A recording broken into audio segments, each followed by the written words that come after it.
maka berdasarkan lema itu, DY dapat kita tuliskan sebagai D dari W pangkat M.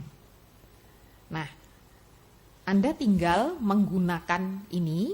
Jadi apa sih turunan parsial dari G terhadap T, apa nilainya? Anda substitusikan saja ke semua apa yang dibutuhkan, informasi yang kita butuhkan di sini. Ya, tadi A, karena DX sama dengan DW, tentu saja A bernilai 0, ini tidak ada, begitu ya. B-nya apa tadi, fungsi B-nya bernilai 1 ya. Nah, jadinya ini akan bernilai 1 dan turunan keduanya tadi itu sudah kita hitung.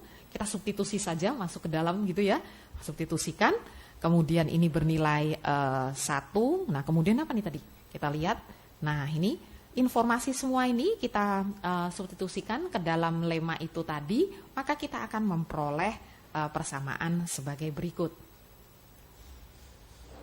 Ya, oke, nah tadi ini M adalah tidak kita tentukan begitu ya. Suatu bilangan bulat yang kita tentukan. Nah, seandainya kita tentukan M itu bernilai 2, tentu saja persamaan ini kita substitusikan setiap M dengan 2, maka kita akan peroleh nilai sebagai berikut. Ya.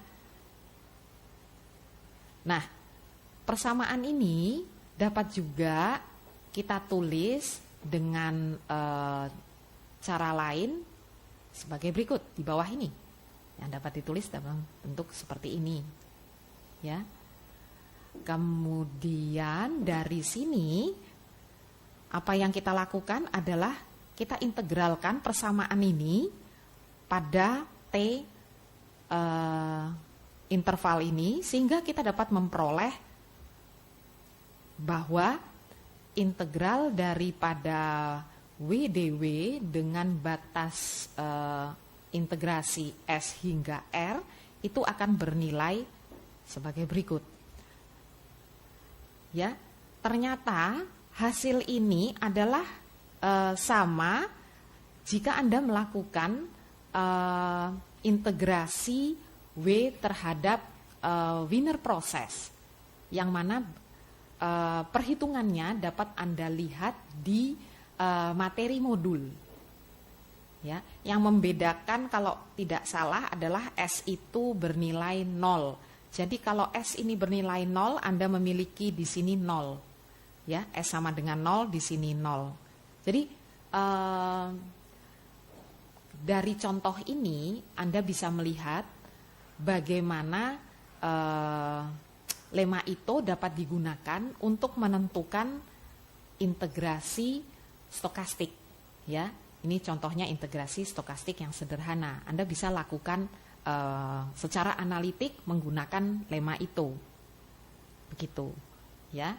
Jadi sebenarnya tadi kita bermula dari contoh ini, bermula diketahui jika XT itu sama dengan WT, maka kita memiliki suatu persamaan diferensial stokastik seperti ini, dan kita menggunakan lema itu, di mana dalam lema itu kita harus menentukan apa nih yang sebagai fungsi Y. Ternyata yang sebagai fungsi Y adalah G. Dari sini kita menggunakan apa? Menggunakan persamaan yang ada pada lema itu, maka kita bisa memperoleh persamaan ini.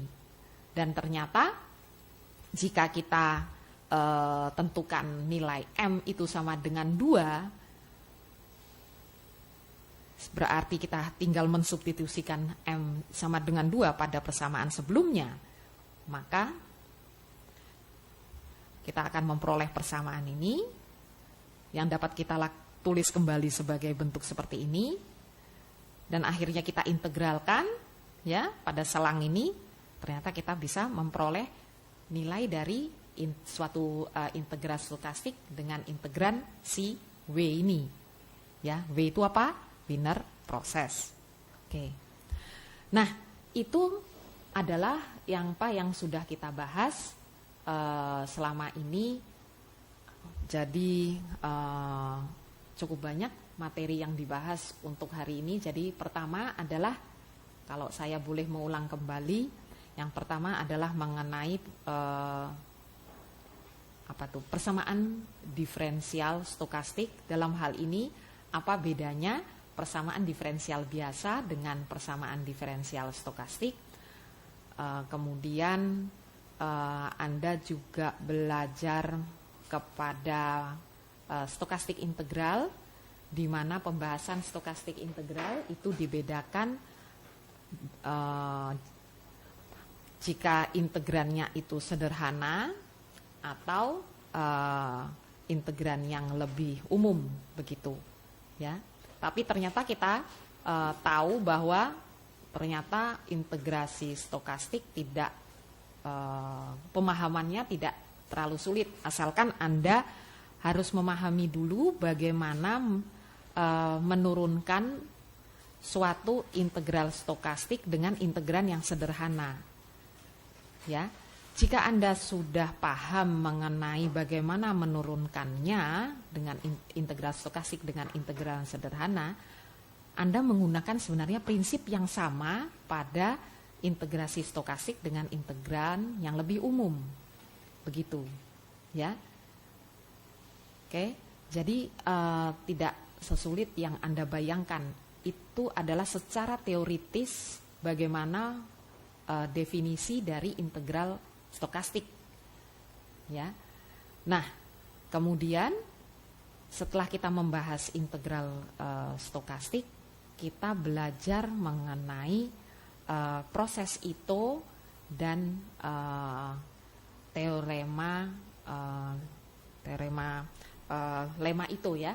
Teorema Ito-Dublin. Nah, teorema Ito-Dublin tadi pertama ditulis mengenai teorema Ito-Dublin. Sebenarnya sama saja tuh, teorema Ito-Dublin, terus lemma Ito atau formula Ito. Jadi Anda jangan bingung, maksudnya itu sama, tapi penamaannya saja yang berbeda, begitu. Nah, yang dimaksud proses itu tadi sebenarnya adalah suatu proses stokastik yang tadi dapat dijelaskan ini. Proses itu tuh pokoknya adalah proses stokastik jika dia dapat dinyatakan dalam bentuk seperti ini, ya.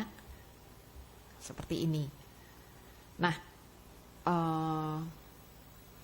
jadi kemudian dengan lemma itu kita belajar. Tadi ingat di sini dalam slide saya ada yang masih kurang, yaitu apa? Ada fungsi Y yang tidak lain adalah fungsi G.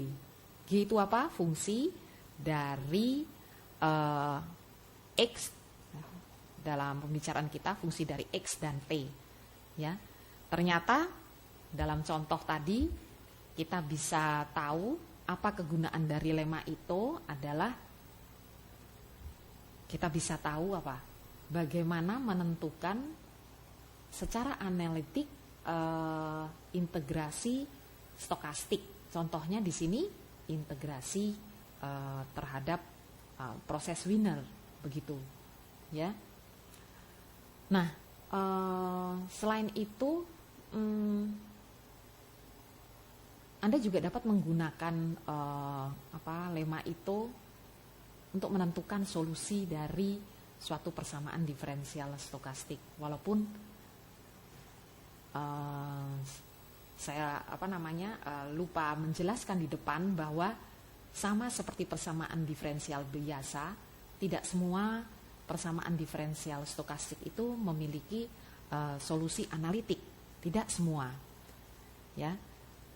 Oleh karena itu, kita perlu melakukan aproksimasi pendekatan terhadap solusi dari persamaan diferensial stokastik ini. Nah, karena itu juga materi minggu depan itu terkait dengan metode numerik yang terkait dengan persamaan diferensial stokastik yang biasanya digunakan khususnya pada aplikasi di bidang keuangan, model harga saham dan model tingkat bunga, begitu. ya. Jadinya kalau Anda melakukan penelusuran literatur, tidak semua persamaan diferensial stokastik itu memiliki solusi analitik begitu. Oke. Akhirnya seperti biasa, maka untuk lebih memahami kalian terhadap materi ini, diberikanlah tugas yang harus Anda unggah pada minggu ini, yaitu yang pertama, karena sesuai dengan tujuan instruksional khusus, yaitu salah satunya adalah Anda diminta menjelaskan perbedaan antara proses Wiener, generalized proses Wiener, dan proses itu, ya. Jadi Anda lakukan penelusuran literatur mengenai ketiga hal ini, ya. Dan jangan lupa Anda tuliskan narasumbernya, Anda peroleh dari mana. Yang kedua adalah Anda melakukan penelusuran literatur mengenai white noise. Nah, apakah yang dimaksud dengan white noise ini? Jadi, dalam pembahasan persamaan diferensial stokastik, sebenarnya ada satu hal yang penting perlu diketahui, yaitu mengenai white noise. Nah, kaitan white noise ini dengan si Wiener proses itu apa? Nah, saya minta kalian melakukan penelusuran literatur kaitan antara white noise yang penting ini dengan Brownian motion atau Wiener proses, ya. Nah, seperti nomor 1, jangan lupa tuliskan di mana Anda memperoleh narasumber sebagai narasumbernya. Yang ketiga adalah Anda diminta untuk mengevaluasi fungsi G, ya, fungsi G yaitu fungsi terhadap WT yang dinyatakan sebagai eksponen dari T ditambah setengah dari WT. Nah, evaluasi fungsi ini pada 1000 lintasan Brownian yang terdiskritisasi. Gitu. Ya.